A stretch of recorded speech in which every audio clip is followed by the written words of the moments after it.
নবী সাল্লাল্লাহু আলাইহি ওয়াসাল্লামের জন্মের আগেই তার বাবা চলে যান, ইতিম মুহাম্মদ সাল্লাল্লাহু আলাইহি ওয়াসাল্লাম। তার মা আমিনা 6 বছর বয়সে ইন্তেকাল করেন। সিচুয়েশন বুঝতে পারছেন? 6 বছর একটা বাচ্চার বাবাও নাই মাও নাই।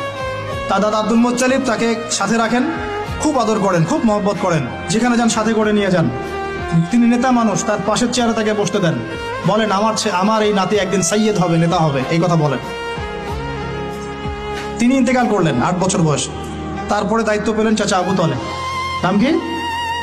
এই 8 বছর বয়স থেকে নিয়ে নবী সাল্লাল্লাহু আলাইহি ওয়াসাল্লাম নবী হয়েছেন 40 বছর বয়সে, আর মক্কায় ছিলেন 13 বছর, প্রায় 53 বছর। প্রায় 53 বছর পর্যন্ত, 8 থেকে 53 বছর পর্যন্ত, এই যে লম্বা সময় চাচা আবু তালেব নবী সাল্লাল্লাহু আলাইহি ওয়াসাল্লামকে পাহাড়ের মতো প্রোটেক্ট করেছেন, পাহাড়ের মতো। পাহাড়ের পিছনে আপনি দাঁড়ালে কি বাতাস লাগবে? এভাবে তিনি প্রোটেক্ট করেছেন নবী সাল্লাল্লাহু আলাইহি ওয়াসাল্লামকে। তার সন্তানদেরকে যা খাওয়াতেন তার চেয়ে ভালোটা নবীকে খাওয়াতেন সাল্লাল্লাহু আলাইহি ওয়াসাল্লাম। স্পেশাল রান্না তৈরি করে তাকে ডেকে নিয়ে বসতেন, কারণ এতিম ছেলে, মনে কষ্ট আছে, হয়তোবা সবার সামনে বলতে পারে না, ব্যাপারটা বুঝেন না? তিনি এইভাবে ট্রিট করতেন। এমনকি নবী হওয়ার পরে আল্লাহর নবী সাল্লাল্লাহু আলাইহি ওয়াসাল্লামের বিরুদ্ধে পুরা সমাজ চলে গেল। কেউ গালি দেয়, কেউ বলে সাহের, কেউ বলে কাযযাব, কেউ বলে ফারিকুল জামা। মানুষ গালি গালাজ শুরু করলো, নিন্দা গীবত তহমত শুরু করলো, অর্থনৈতিক বয়কট শুরু করলো, সামাজিকভাবে বয়কট করা শুরু করলো। এমন কোনো অত্যাচার নাই যা নবী সাল্লাল্লাহু আলাইহি ওয়াসাল্লামকে করা হয় নাই। বুঝতে পারছেন কথা?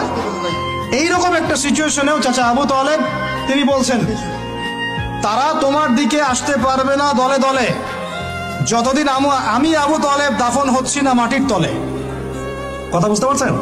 তারা তোমার দিকে আসতে পারবে না দলে দলে যতদিন আমি আবু তালেব দাফন হচ্ছি না মাটির তলে। এইরকম মানুষ চাচা আবু তালেব।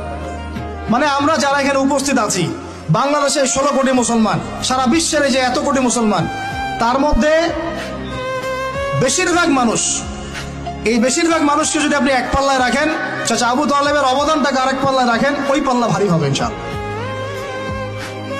কিন্তু শেষ পর্যন্ত চাচা আবু তালেব কালিমা লা ইলাহা ইল্লাল্লাহ করতে পারলেন না।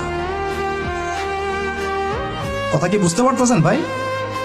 নবী সাল্লাল্লাহু আলাইহি ওয়াসাল্লাম বারবার বলতেছেন, চাচা খালি একটাবার কালিমা পড়েন, আমি আল্লাহর কাছে আপনার জন্য সুপারিশ করব, আমি আপনাকে জান্নাতে নিয়ে যাব, চাচা খালি একটাবার সাক্ষ্য দেন, শাহাদা দেন।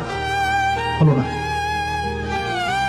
হাদিসের মধ্যে আসছে চাচা আবু তালেবকে জাহান্নামের সবচেয়ে উঁচু স্থানে রাখা হবে, যেখানে তার পায়ের গোড়ালি বা টাকনু পর্যন্ত আগুনে পুড়বে, এতেই তার মগজ টকবক করে ফুটতে থাকবে। নাউযুবিল্লাহ।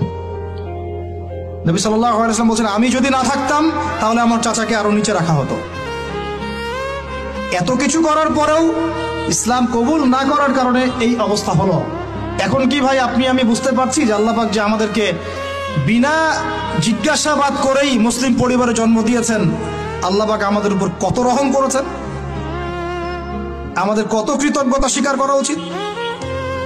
বিশ্বাস করেন, আমাদের যে সকালবেলা টয়লেট হয় না, ওয়াশরুমে যান টয়লেট করেন, আলী ইবনে আবি তালেব রাদিয়াল্লাহু আনহু এরকম বাথরুম থেকে বের হয়ে পেটে হাত দিয়ে বলতেন, মানুষ যদি জানতো এই যে শুধু ক্লিয়ার করে টয়লেট হওয়াটা কত বড় নেয়ামত আল্লাহ পাকের, তাহলেও সারা জীবন সিজদায় পড়ে থাকতো।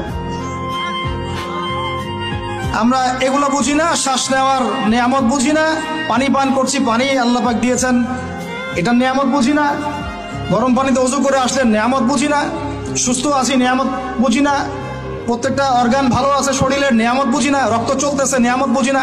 আমরা আল্লাহ পাকের নেয়ামতই বুঝি না, শুকরিয়া আদায় করি না। আর ওই যে কালিমা লা ইলাহা ইল্লাল্লাহ আল্লাহ পাক পড়ার তৌফিক দিয়ে মুসলিম বানিয়েছেন, এটা তো মোটেই বুঝি না। কত বড় নেয়ামত আল্লাহ দিয়েছেন আর কত ইহসান আল্লাহ করেছেন। এইটা জাস্ট আজকের লেকচার শুনে বুঝে বাসায় চলে যান, তাহলে ইনশাআল্লাহ আপনার একটা কৃতজ্ঞতাপূর্ণ হৃদয় সৃষ্টি হবে, এবং এই হৃদয়টা সৃষ্টি হলে পরে